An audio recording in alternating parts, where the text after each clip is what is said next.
Oh, everybody, it's going to be a great day because we are going to spend our time talking about building a team, how to grow a real estate team the right way. So many people do it the wrong way, and I want to help you do it the right way. My name is Eric Hatch out of Fargo, North Dakota. I'm with Hatch Realty and Hatch Coaching, two separate companies. I split my time, but man, I love doing all of this because I get to build every day. I get to build my team. I get to help other people build their teams. And you watching live or the recording, we get to talk about building your team today. It's going to be good. So whether you're watching live or watching the recording, I want this to be interactive. Have a conversation with me, ask some questions, fire away, because I want this to be a customized fit for you. Oh boy, customized fit for you. If you are watching the recording, please just post some comments, some questions. I'll be sure to answer those when I get to it. Let me tell you about my world. Hatch Coaching is the ecosystem that I run, and I'm fortunate to be named one of the top 25 real estate coaches in the industry. That's been really fun, and we have grown massively with our network. Our definition, the reason why we exist is we want to redefine how people treat people, as you see over my shoulder there, and that is both how we treat our clients and how we treat our team members. My partner Robbie T and I are our coaches, and then we have a whole bunch of systems and training videos and one-on-one coaching and events and all these things that we do. We've been at it for a while, and we get to help influence some of the top real estate teams in the industry and the top performers. It is so much fun. I get to influence my team here in Fargo. And in fact, I say Fargo, but we have 4 expansion markets, soon to be 5. And we're going to sell this year in 2021. We're going to sell about 1,200 homes, give or take. And that has been a really wild, awesome, unbelievably fulfilling ride. The first half of this year has been bonkers, and it's been so great. And there are some things I've done and things I haven't done. And I want you to learn from my mistakes. To get hit with a branch in the face is what a trailblazer does. And I copied and followed a lot of really great people who got hit before I did. And now I get to blaze a trail because we're at this like new point of invention and rediscovery of how to do this. And I want to get hit in the face now with the branches so you don't have to. So the goal with our time here today is I want you to get a framework of how to grow a real estate team the right way. With that being said, here's the first question is, why do you want a real estate team? Really? Well, why do you want a real estate team? Those of you that are watching live, please type into the chat box why you want a real estate team or why you have a real estate team. I'll tell you, I did it because I thought it was the next natural step. I started my team in 2012. I was an independent agent in 2011, sold 52 houses. And as that happened, as I sold 52 houses, I'm like, I better get a team. I better get leverage. I was with Keller Williams, an unbelievable ecosystem that teaches team building. And so I started a team because I thought it was the only move that I had in order to continue to grow. Here, Susan says she's tired of working 16 hours a day without leverage. Oh, Susan, I know that life. I know that world. It's exhausting. I'll tell you that my move for starting a team was I was overworked. I didn't know the other paths to take. And I wanted more time and more money, frankly. Those were the original reasons. Amy says she has so many great leads, she can't be everywhere. Yeah, you have an abundance of opportunity right now. I'll tell you, in 2012, when I started my team, it was Eric and the Rockettes. I had all these people working behind me and working for me and working with me. And we sold 192 houses my first year of having a team. That's a ton of houses. But I was 113 of those deals. The remaining, what is that? 79, the remaining 79 deals were done by my team members. And I had a team of 13 people total. Lots of new agents. You don't expect to get big numbers out of new agents, right? But like, I wasn't helping anybody's life to be really amazing. I was just trying to get them to help me and my life to be amazing. And that's the reason why so many people want to have a team, is because they want to have a better life for them. But Zig Ziglar says that you can have everything in life you want if you help enough others get what they want. And if that's the case, if you want to help enough others get what they want, therein lies the opportunity. Riley here says to be a part of something bigger that they could create on their own.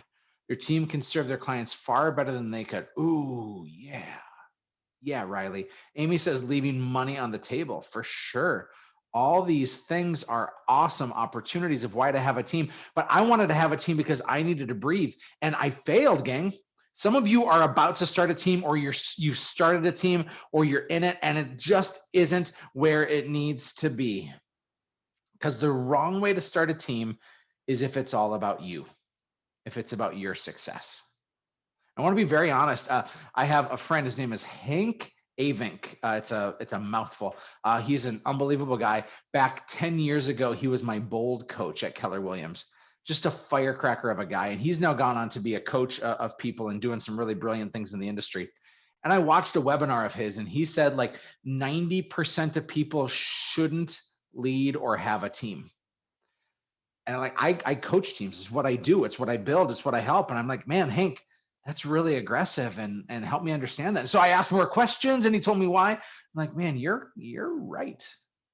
See, people think that starting a team will get them more money, and people think that starting a team will get them more time.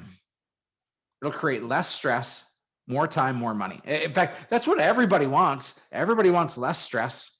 They want more time, and they want more money. Starting a team is going to take more time. You're going to make less money in the beginning, but it's all about future casting, because I'm willing to take 1 or 2 steps back in order to go 20 steps forward. And the life I get to live now, and the business, I'm in my real estate team that's going to do 1,200 transactions. I'm in it a day and a half a week. I am as close to out as you can get. I'm there to cast vision and to lead leaders and to coach people. Like, I know my job responsibilities as a CEO. But those of you that are thinking about starting a team because it's going to be easier or because you're going to make more money, it is that's a myth, gang. Like, you will make more money eventually, but you have to understand, now you're paying splits, you're paying cuts, you're giving all these other opportunities to people. So we're going to go through the numbers. We're going to cover the who, what, where, when, and why. But I want you to know that I did it wrong, so you don't have to. I built a team in 2012, and in 2013, I got kicked out of Keller Williams. They showed me the door because I was building a mess. I had irresponsible, poorly trained, badly managed agents, and it's my fault. My ego had grown because I was great at sales, but what good is it if I can climb to the top and the other people that are with me can't get there as well? Why do you want to start a team? Some people gave some great answers here, and there's truth in all of this. But I hope that at the core, if you want to succeed at having a team, it's because you want to experience success through others. Here is a shameless plug. I wrote a book. Like, let me just casually lift that up there. I wrote a book called Play for the Person Next to You. Those of you watching live, will send you we'll send you a link where you can get a discount to the book. It's on our website, hatchcoaching.com. But I wrote a book about servant leadership because I believe that the core of building a team is being an unbelievable servant for them, and that you will have a robust, unbelievable, plentiful, rich, and enriched life if you can serve other people. And I wrote a book about just that. Look at how mean I look too. Oh, so tough. Okay. So if you're going to start a team on the right foundation, I think that you need to have the heart of a servant, that you want to help other people experience great success. You're either running from something or you're running towards something, okay? If you're running from something, you're running from the 16 hours a day. You're running from the administrative tasks that are exhausting you. You're running from the buyers that are giving you a giant ulcer. You're running from the sellers that are tumultuously destroying your inner peace. You're running from things, and what you're running towards is you're running towards more money, and you're running towards less time. But I got to tell you that this messy middle here is where we're going to spend our time. This messy middle of how to get this life. And I get to live that life now, and it doesn't happen easy. You need to hear this very clearly, that if you want to build a team, it is not easy, yet it's worth it. And you need to decide if you're in that 90% that Hank identifies that shouldn't be running a team. You can live a really big, robust life with you and maybe an assistant. In fact, I'd even still call that a team. But I think that you can live a life that hits your financial goals without having to jump in and lead a bunch of people. Okay, so with that being said, I'm going to cover the who, what, where, when, why, and how of running and starting a team, how to do a team the right way. So please, if you're taking notes, we're going to start with who. Who do you hire? Well, I'm going to recommend your first 5 hires in this order. Hire number 1 is an assistant. You need to take on the mindset that you as the salesperson, you as the agent in production, you as the rainmaker, you are the most valuable person in your ecosystem, and you should build as much leverage as possible around you. Because my guess is you are an unbelievable salesperson and a really good leader, and everything else should be leveraged out in your life. And I want to teach you how. So the first hire that you make is an assistant. This person is think of them as a personal assistant. They help you breathe. They give you they give you life. They adopt systems. They take everything that's in your head and they actually organize it. They take the transaction coordinating off your plate. They take the runner responsibilities. They take your dry cleaning to and from.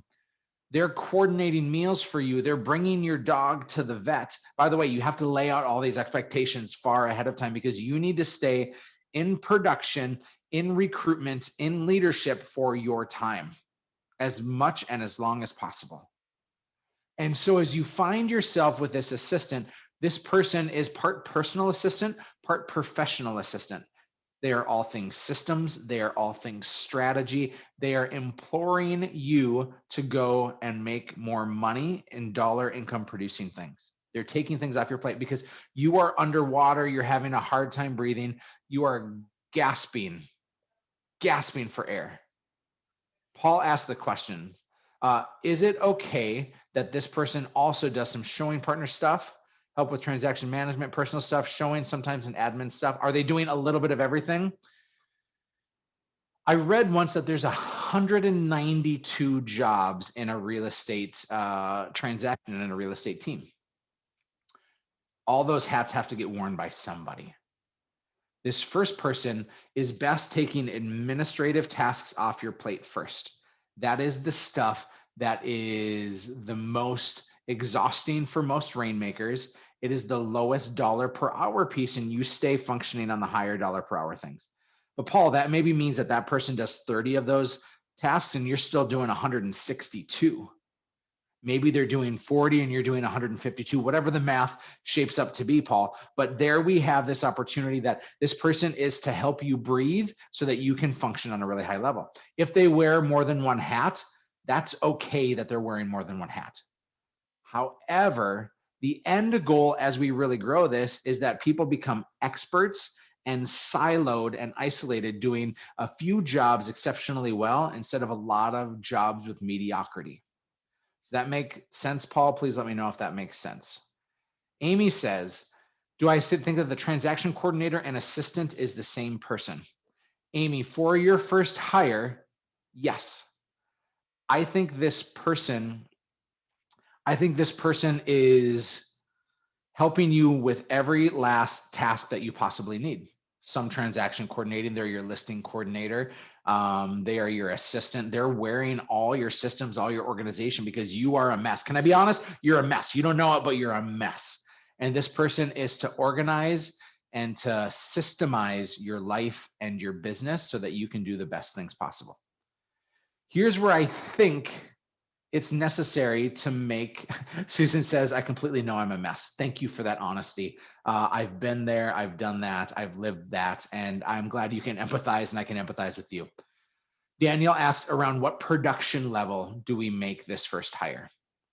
I think if you are producing between 20 and 50 or so transactions, I think that it all depends on your price point. Okay, our average price point in Fargo, North Dakota right now is about $260,000. For your markets, that may be different. It may be up, it may be down, but for those price points, it really, it's a fluctuating thing. So I'm going to say 20 transactions at minimum, 50 to 55 transactions at maximum. If you're doing 30 or 40 deals yourself, it is time to hire an admin. If you're doing 20 deals at an average commission of $7,000, you maybe don't need an admin yet. If you're doing 45 deals and you're doing it yourself, you think you need an admin. Susan says full or part-time admin. I'm doing 55 a year alone. That is such a good question, Susan. Do you hire a part-timer or a full-timer? If you hire a part-timer and they're good, they'll help you to grow, meaning you're going to need them to be full-time. So they're either going to have to move into a role that they don't have the time for, or they're going to have to move out of your business so that somebody comes in. When possible, always hire a full-time person. It is imperative for your success that you hire a full-time person. Let's say you're paying this person $40,000. We're going to say the average commission of $7,000. You're paying this person $40,000, but they're going to come in and they're going to take a lot of time and energy and stress off of your life. They're going to organize and move you to that next level. I think that a good admin, a good anybody, helps to add about 20 transactions, whether it be a salesperson or an admin. They should add 20 transactions to your business at minimum. So if that admin comes in and they add 20 transactions at an average commission of $7,000 times 20 transactions, that's $140,000 in gross commission. If you pay them $40,000, you're going to make $100,000 more by having this admin in your world.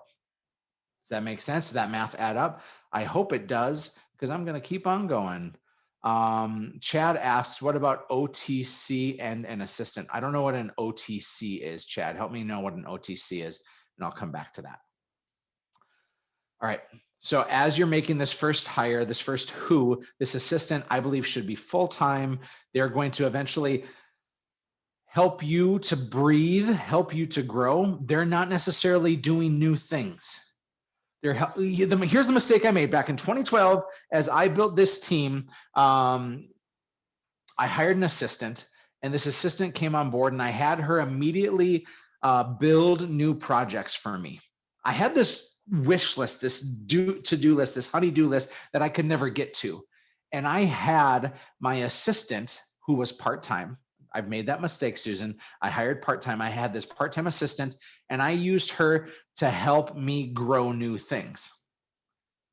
She didn't know my vision. She wasn't fully connected to me. She didn't fully understand the industry, and it actually created more work for me. My assistant that I hired created more work because the first person shouldn't be building new things. They should be helping you breathe and creating systems around what you have in your head and in your business. The second hire is another assistant. How about that? Chad says, what about an outsourced transaction coordinator like Transactify? Does that make sense to have an outside transaction coordinator? Sure, it does, but I still think that you need to have somebody close to you, glued to you, and somebody that is a capital T talent, massively powerful, massively skilled, and you will train the bejesus out of them. If you can't train them, we can at Hatch Coaching. How about that? There's a sales pitch. Paul says this, as a sole proprietor, it's scary bringing on payroll providers, HR stuff, etc. Yeah, you're exactly right, ma'am. It freaks me out. I remember when I hired my first assistant, I hired her at $10 an hour for 20 hours a week. And so in my head, I'm like, that's $800 a month. How in the world am I going to afford $800 a month? That's $9,600 a year. How am I going to afford that? Well, that was, I think, 2 commission checks at that point, and I didn't see what I didn't see. Because here's the mindset that you have, Paul, and the mindset that so many people have. The mindset that I had is I can't afford it. I can't. It's risky. I'm on a full-time commission job, and I don't know when that business is coming in. See, most realtors are really bad with their money. But if I told you, Paul, all right, you need to have at least 4 to 6 months of operating expenses in your checking account before you ever do this. And if you hire somebody nowadays, if it's a $40,000 a year job, that's a $3,500 a month. And if I say you need to have 4 months of that person's salary and your operating expenses, you got to have 14 grand in the bank just to make sure that you can hire this assistant. But you not having this assistant is keeping you from massive growth right now. You're not thinking like a business person. You're not in the mindset of, I know that I've created a predictable revenue stream and a revenue source of income because I'm diligent on my lead generation, and I'm diligent on my habits, and I'm diligent on how I'm going to set this person up for success as a leader. You instead are doing this emotionally, living the ups and downs and the roller coaster rides of what we do as realtors. And it is crazy. So I hope that makes sense. Chad says this: what if your principal has already burned through 5 admins? They implemented the showing partner model backwards. It's going to be hard to convince her. Chad, if you burn through 5 admins, you have a leadership problem. It is about your principal, and it is about the environment that you guys have created. I'd love to tell you it's on the hires, but it's on you guys. This is something you can maybe share with your principal. If you brought on the showing partner before the admins, that's like, I get it. The best time to plant a tree was 20 years ago, and the next best time is today, right? And so if it's time to get it right, it is not too late in your ecosystem to go and change and adapt and adjust. It is time, and it is time now to jump in and to get some of the leverage here, because hire one, your admin, comes when you're doing 20 to 55 transactions. You need to get that full-time admin on your staff. Hire two, this admin comes in when you're doing 40 to 70 transactions. 40 to 70 transactions in order to bring on your second admin. This second admin, think of this as a marketing person. Think of this as a past client care person. Think of this as the person who's going to tend to all of your honey-do lists, all the things that you've dreamt of doing and the things you want to do for your community and for your clients and for your have-not mets, all these things. That's who this next person is.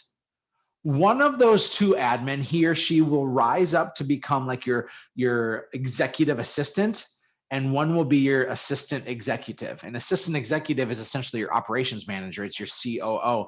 It's your office manager. It's the person who's running things, because there is a rule. I want you to Google it. It's called the rule of 3s and 10s.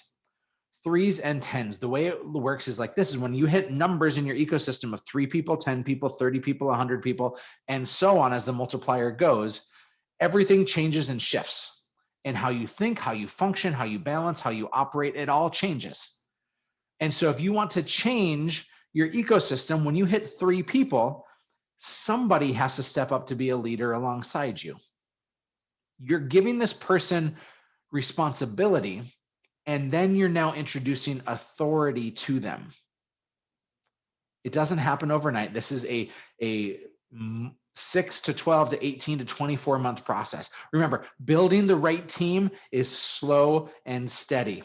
They say if you want to go fast, go alone, but if you want to go far, go together. And that's what building a team is about. This second hire is, again, an admin checking all those boxes that I just alluded to. And you should be at 40 to 70 transactions to bring that person on. Now, we're going to move to level 4. Hire 1, admin. Hire 2, admin. Hire 3, showing partner. And whoa, I love the showing partner model. It, in fact, is, I think, the game changer of all game changers, because here's the mentality most teams have, and this is the mentality I had, was let's hire a bunch of buyer agents. I have all these leads, I have all this extra opportunity, and I can't get to it. I'm buying, at that point, I was buying tiger leads. Those of you that have been in the game long enough even know what tiger leads are. But I was buying all these old leads. They weren't old at the time, but I was buying these leads and trying to make the phone ring, and I wanted to give my agents at bats. And so in my mind, I'm like, I'm going to buy all these leads, and then my agents are going to go and close them, and I'm going to make all this extra money. They were poorly trained. They were poorly hired. They were poorly managed. They were poorly led. It's weird. If we hire an admin, somebody who's a $30,000 or $40,000 salary, I mean, again, depending on your market, if I hire an admin, I'm going to be diligent at hiring that person. That person is going to be close to me. They're an extension of me. They represent my brand. I need them to cover my butt. I'm going to be extensive with this hiring process. We hire an agent, we're like, hey, that person has a pulse. They can fog a mirror. I want that person on my team because they can maybe make me some money. And we don't have standards for them. We don't have anything else. And in our minds, we're going to give them 5 quality leads. And we think these 5 quality leads are going to turn themselves magically into 5 closed deals. let's be honest. If I, as a really great seasoned agent, or you as a great seasoned agent, can close all 5 of those deals, do we think, with all honesty, that the new agent on the block can close those 5? No, they won't. No matter what online training you give them or whatever shadowing they do in your office, I promise you they will not close all 5. The new kids are not your best closers. So let's be honest. Let's say they close 3. Realistically, I think they're going to close 2, but let's say 3 because I want to err on the side of generosity here, and the point will still make itself clear. They're going to close 3 out of 5, where you could have closed 5 out of 5. And let's say here that we have, I don't know, $10,000 in commission on each one. 10, 20, 30, 40, $50,000 in commission. If I close it, that's 50 grand, but I don't have the time, right? I have all my other business that I'm chasing and I can't get to all these. So I hire buyer agents. They're going to close 3 out of 5, but I got to pay those people a commission split, right? And if I'm paying them a commission split, now I'm paying them 5,000 and I keep 5 if it's a 50-50 split. So 5, 10, 15,000 is what that agent makes. And I make 15,000. That's a gross, that's the top line, but then I have to pay for the lead. I have to pay for the admin and the transaction coordinating. And I have to, like, it's just not a beautiful number. But if I'll make 15, I'm like, that's 15 grand I didn't have before, but we can do it better. Look at this. If I take these 5 and I don't have a buyer agent, I instead have a showing partner. I'm the one converting the leads. Here's what a showing partner does. They are the nurse to a doctor. They are the relationship builder to me being the executor. They are the ones doing the day-to-day grind where I'm there for the heavy lifting. They are the dental hygienist to me being the dentist. Okay? So if that's the case, they're managing the time-consuming things, and I'm managing the skill set of getting somebody under contract, and I'm managing the negotiation of the contract. I can close 5 out of 5. And so 10, 20, 30, 40, $50,000 stays with me. Do you want 50 grand or do you want 15 grand? Because when you bring on a showing partner, you're paying them a salary. I've seen other models that recommend paying them a percentage of the commission, but I think you pay them a salary. And here's why. How many people can get into real estate right now? To get into real estate, you have to have one of the 5 things, a different 5, but still one of the 5 things. You have to have a sugar daddy or a sugar mama. You have to have a trust fund. You have to have a second job. You have to have a massive savings account, or you're terribly financially irresponsible. And that's who can afford to come into a full-time commission job and not get paid for 4 to 6 months, or somebody who's living or mooching off of mom and dad or whatever it may be. Like, that's such a small window of people. When I said here, these are the people that have a great savings account, and that's such a small amount. When we place ads looking for talent, if we look for just an agent in town and we say you got to get your license and you're not going to get paid for 4 to 6 months, we get a handful of people to apply, and it's usually the crazies. When we say you can get paid to sell real estate and we're going to pay you a salary and you'll make commission on top of that, we get 100 applicants almost every time in Fargo, North Dakota. This showing partner model is a better talent recruit. You're bringing people in and you have $50,000 of commission to deal with here. Let's say this is 2 months worth of production, $50,000. What you pay that showing partner is something like $2,500 to $4,000 a month in a salary, right? You can pay them a small override if you want. You can pay them just on deals that they bring in. Those are some of the details that I can get into, and I have gotten into in some other webinars. So if you haven't checked out our Hatch coaching page on YouTube, you need to. I have some showing partner models that I do an hour-long video that gives you a ton of details of how to do this. But if you're paying this person, let's say you pay them $3 grand a month, and it's going to take, that's a $36,000 a year salary. It's going to take 2 months to close these deals. Well, that's going to cost you $6 grand. So you're going to keep $44,000 gross. At the same time, you're going to give this partner a chance to get their MBA in real estate because they are working under your tutelage. You are the professor. You are the most skilled person. You are the Tiger Woods of this whole game. And they get to learn from you, by you, and with you. They are leveraging you because, as I said, when it came to admin, you are the most important hire in your ecosystem. You are the one that needs to be built around. And if you're just throwing all of these opportunities to other people, it's not going to work. I coach this, I've lived this, and you have to have the business savvy enough to say, financially, I'm going to risk these salaries. I'm going to have enough money in the bank. I'm going to red light, green light. But when I hire somebody, I'm committing to them their success. I heard Gary Keller say this, is if you have, and this was years ago, but he said in answer to a question that was just profound. If you have $30,000 a year to invest in something that'll help maximize your dollars, what lead source should you invest in? And he said, I don't invest in a lead source. I'd invest in a person and do a who. See, some of you are trying to find your success through the right lead source. I think you'll find your success through the right hire. If you want to build a really great team, the tools are great, but I'll take a dull axe and a great carpenter over a sharp axe and a crappy carpenter any day. And so the success of all this is now transitioning. When you hit that 3-person mark, it is you becoming a leader and a trainer for your ecosystem. The rule of 3s and 10s applies. This is now a leadership development course for you. Everything that you do, all of your success is through leadership, and you won't get there otherwise. And so that means, where does your time go? Your time goes to production, yes. Your time goes to administrative sides, but that's why you're developing those administrative leaders. Your time and your energy is also reinvested into the success of other people. And that's where I failed. As I got a chance, everything fell apart. When I got kicked out of Keller Williams in 2013, everything fell apart. I had 2 people that came with me, an admin and an agent. Everybody else left me. They're like, Eric, this value proposition isn't enough for me. I don't see any value. You're a mess. I'm not getting anything out of this. You're just taking. And I committed to doing it different. And now in Fargo, North Dakota, I have 15 agents making over $100,000, and I have 5 agents making over $300,000, and I have 3 agents that are going to make over $500,000 this year. And they're staying with me, even though they can go and be massively successful on their own, and they are massively successful. They're staying with me because I am there building a runway with them and for them. And that is this transition that happens the minute you hit 3 people in your ecosystem, is that this is now about success for others and through others. And it starts with a showing partner model, because you win financially in the beginning. You're training up somebody to be closer to you, with you, and that they can have this big, massive lives. These 3 people that are all going to make $500,000 all started as showing partners in my world, making $30,000 a year just 4, 5, and 6 years ago.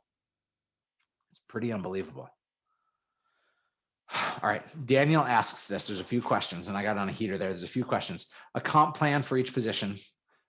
It depends on your market, Daniel.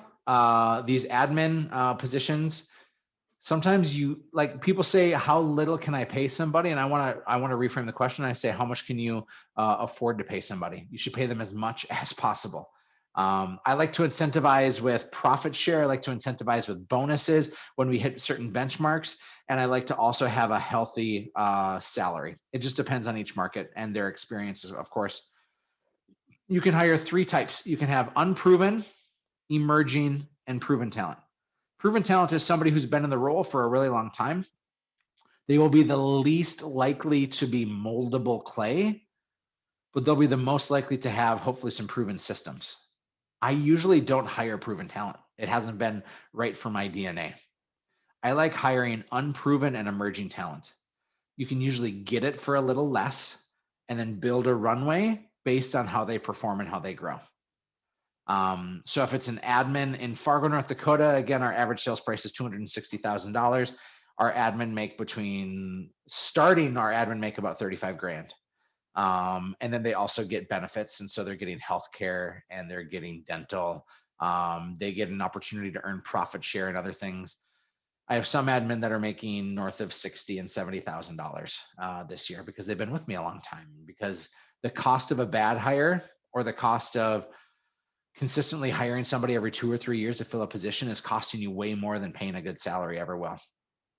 The compensation plan for an admin is, as I stated, the compensation plan for a showing partner is $30,000 to $48,000 a year as a base pay.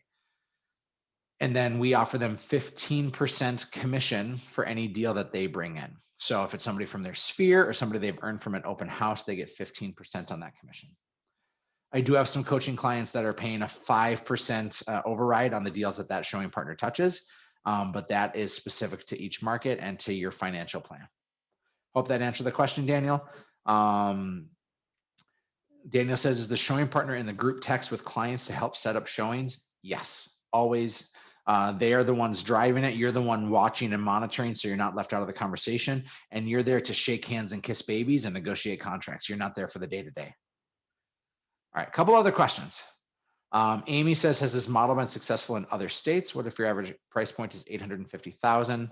Why would anyone ever agree to a lower salary when you need to be a licensed agent to be a showing partner anyway? Amy, great question. I have a coaching client in Steamboat, Colorado. Average sales price gets them a commission of, or their average sales price is $820,000. I have a coaching client in Orange County, California. In Orange County, California, their average sales price is $780,000. So yes, I have other people in other states doing this.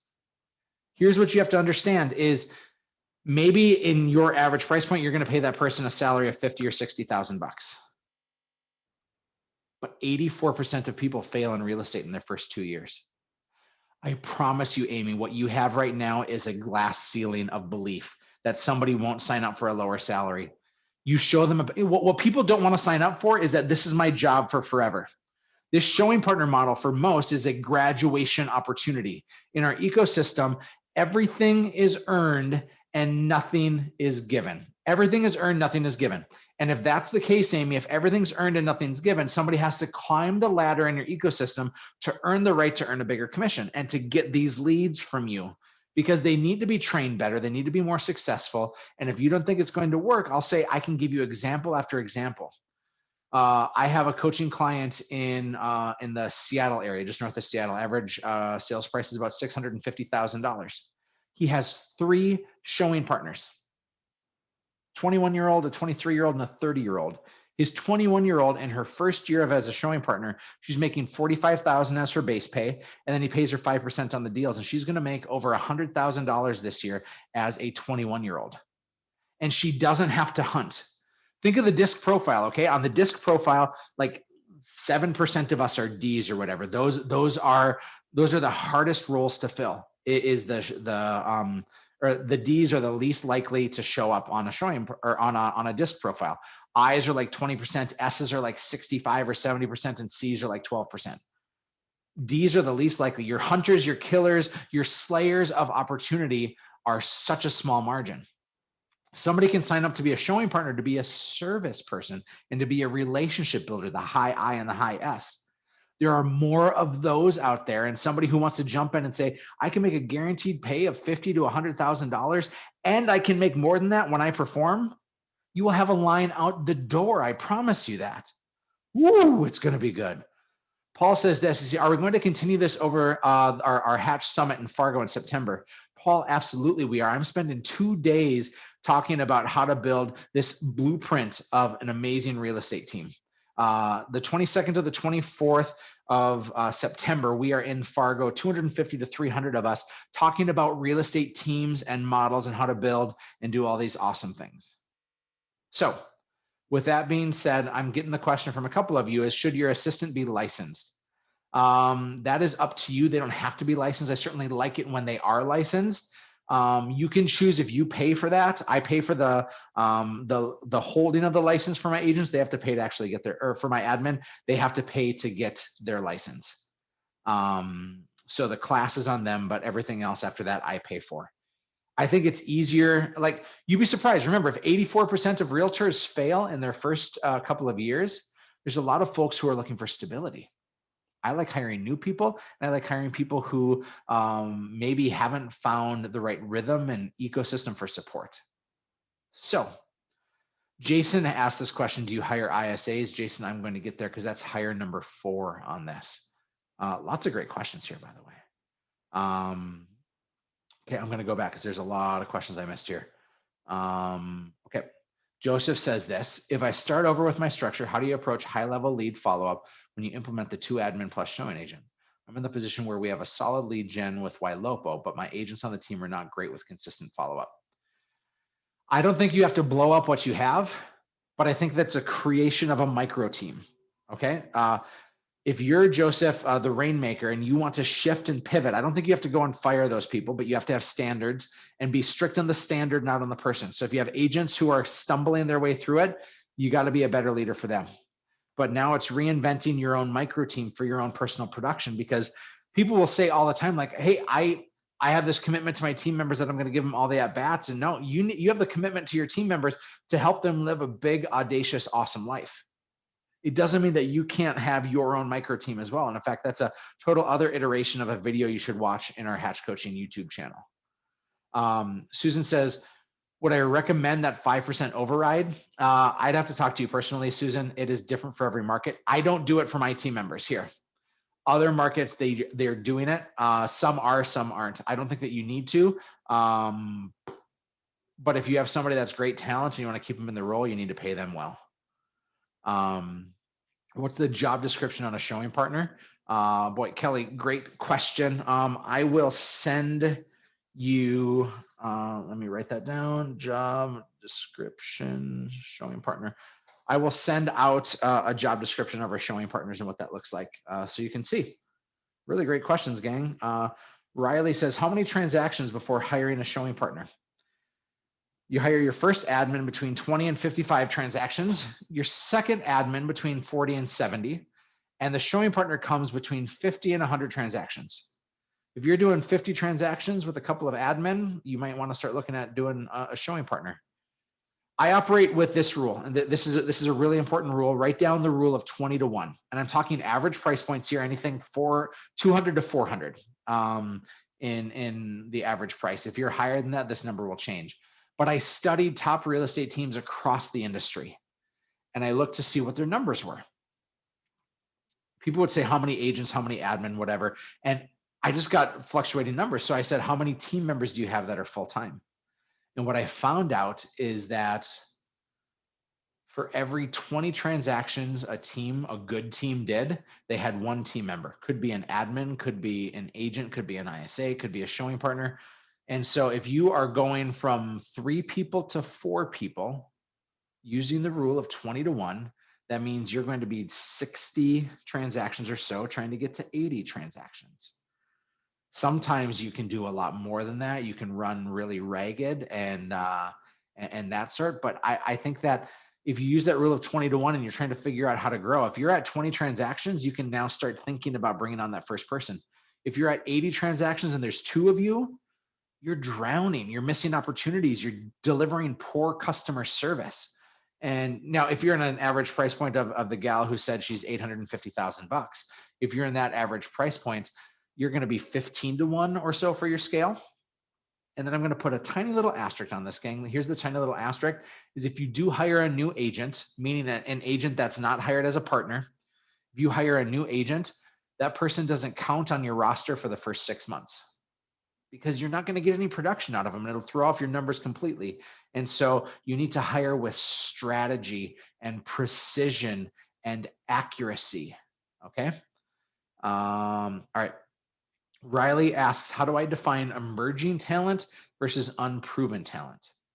Unproven talent is somebody who's maybe fresh out of college. They haven't had a professional job before. It's somebody who you see signs and glimmers of hope. You see them as moldable clay, but you don't necessarily have a track record that shows that they're going to be great. Emerging talent has probably succeeded well in their previous career.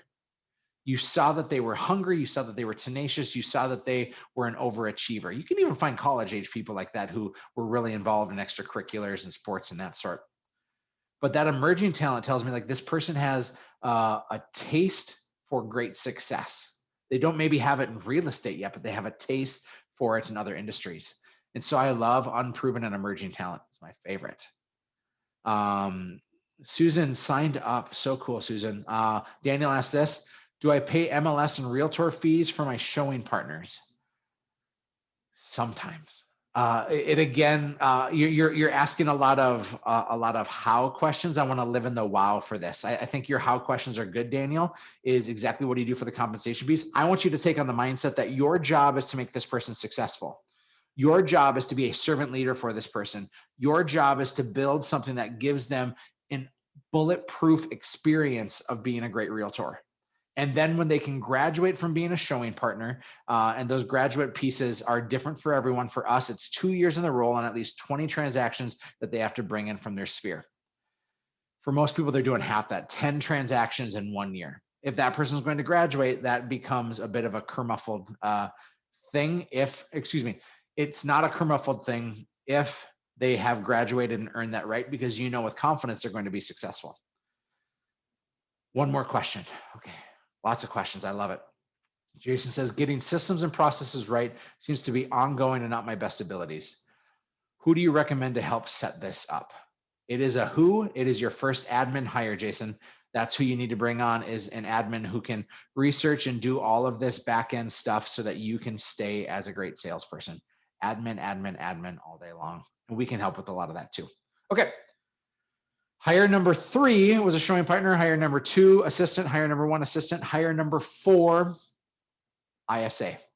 Inside sales agent. You're now buying a lot of leads. You're trying to create a lot of at-bats, and you don't have the time to do a lot of lead conversion. Your plate's pretty full as a rainmaker. This ISA piece is a deep dive, and it's too nuanced for me to exhaust right now. Plus, Robbie T on my team is the ISA expert, but I want you to know this is a very big deal. Hire number 5 is another showing partner.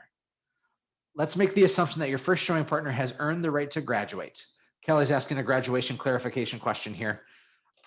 I think a minimum of 2 years in the role. This is for us. 2 years in the role and 20 transactions from their sphere of influence / open houses. You may have your showing partner doing some ISA work. They may be doing some lead conversions, so you can work metrics there. I think it's both. I think, Kelly, you have to check both boxes, again, with the mentality that everything is earned and nothing is given. Most of my coaching clients do half that. They say 10 transactions and 1 year in the business. It has to be both. Because we don't graduate somebody just because they've been in the role a long time. If they suck at the role, why would we graduate them? You graduate them here, and this costs you $35,000, right? Because they're going to make 15, you're going to make 15, but really you can make 35. So with that being said, the next hire, hire number 5, is again a showing partner, replacing the first showing partner because that person is graduating into production. This is fun. All right, so we covered who to hire. There's a how to hire. We have some courses with Hatch Coaching. I'm going to send you a how to hire link. It's going to be a discounted link if you want to take our hiring course. It is as robust as it comes. And if you hire out of urgency and if you don't find the right people, it doesn't matter. You get the right people in your world and 85% of your problems will go away like that. I can promise you. Make a great hire, be a great leader, and everything else is incrementally easier. So with all that being said, how to grow a great real estate team, it's the foundation. And it's the foundation of being a great leader and hiring the right people and empowering them in the right roles and keeping you in production as long as possible. There's far too many people that try to rush to get out of production. I was one of them. I did between 2011 and 2014, I personally sold over 550 homes. And then I got out of production and I watched my money disappear because I had just handed all my opportunities to other people. I didn't build a micro team with a showing partner. I didn't build this mini empire. I built it for everybody else. And thank God we had a good rhythm, but there are so many little nuanced pieces. Come to Fargo in September, come to the summit. It is as real and as awesome as it comes. We have a discount code for just a couple more days. So you need to make sure that you are coming to Fargo in September. We're going to teach this in great accord. It's my favorite real estate thing that happens year in and year out. And it's not my favorite because I get to run it. It's my favorite because I think we talk all about building teams. And this should be up your alley. You need to figure out who to hire and how to hire and to do it the right way. We have some courses. Chad, you asked for the link. I'm going to email that out to you afterwards. And those of you, if you're watching the replay of this on YouTube, request it and we'll provide that link of what you can do. We'll give you some discounts out there on all the things that we're selling, but we want you into our ecosystem. Kelly asked this question: can an ISA, the hire number 4, can it be outsourced or should it be in-house? Whenever possible, any hire should be in-house. I have never seen a fantastic hire of an ISA that's not in-house. I've seen some admin that are really good VAs, but ISAs are oftentimes needing to be better tied to your agents, better tied to you, and better tied to your community. If you're using a company like Conversion Monster, that's good, that's fine for today, but the end goal should be to have an ISA in-house. My lead ISA, his name's Jim. He's been a part of over 1,000 closings in my ecosystem. Holy cow. I don't know of a company you can hire that can help you close 1,000 houses. And this has been in 7 years. So that's a pretty good track record of 150-ish a year. And it's continuing. So gang, I'm gonna about wrap here. Watch your email, sign up for our summit in Fargo in September. If you have questions, I'll stay on here. I'll keep the recording going if there's any other questions. Otherwise, hope we did some good. Hope you learned something. Share with me a takeaway or an aha if there's something that really sticks out to you, because I appreciate all the interaction and the great questions. This has been super fun for me too. So any questions, any takeaways? Otherwise, we'll wrap. The silence is deafening. Should you add in bookkeeping, Kelly? I think your first hire does some bookkeeping for you. I think that they can run your business, run your P&L. It's 5 hours a month probably, but they'll be the ones paying your bills and everything else. Yeah. Again, all those things that are on your plate right now should be on somebody else's plate. You need to be in lead generation, lead receiving, lead follow-up. Would I hire part-time just to help get through the YLOPO setup? I don't like any part-time hires. I wish I did. I don't like any part-time hires. Danielle says takeaways: right order, help avoid pain, hire hatching to coach, and go to Hatch Summit. Yeah, man. This isn't meant to be a commercial, but it sometimes turns out to be. I'm that confident in what we're building and how we're getting there. By the way, Robbie T and I are working on writing a book called The Perfect Real Estate Agent Blueprint, where we're going to lay this stuff out in dozens and dozens of ways for you so that you can have the success that I get to have. It's pretty awesome. All right. I'm not seeing other questions. So gang, Kelly says, oh, look at this. Current 8 buyer agents, 2 admin, interested in creating a showing partner system. Kelly, go watch some of my showing partner videos on our Hatch coaching page. It'll really, really lay it out for you. And my gosh, it's the key to your next level of success. Okay, gang. Come to Fargo. God bless you. Much love.